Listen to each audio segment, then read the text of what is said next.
Santiago Jerome Concepcion.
Greatest difficulty with dealing with visual materials sa mga lessons like graphs. So I always ask assistance from my professors and classmates.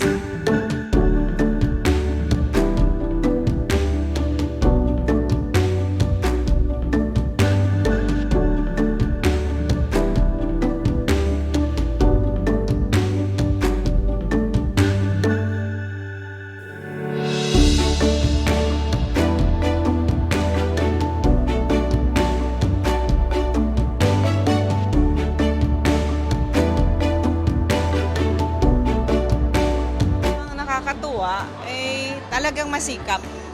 Talagang inaalam ang mga lessons, bagamat may mga adjustments kaming ginawa.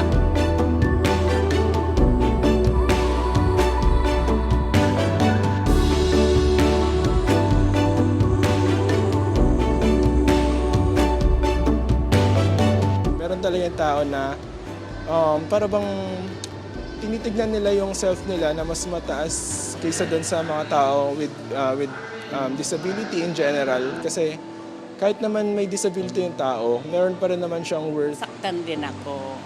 Meron din kasi mga tao na hindi makaintindi kung ano yung kalagayan nila.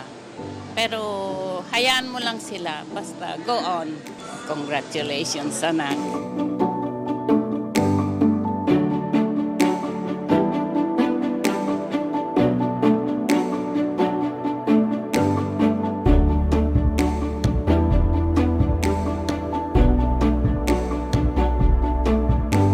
Trust your abilities din and believe in yourself. And sa mga panahon na nandun na talaga yung part ng inaccessibility challenges as visually impaired student,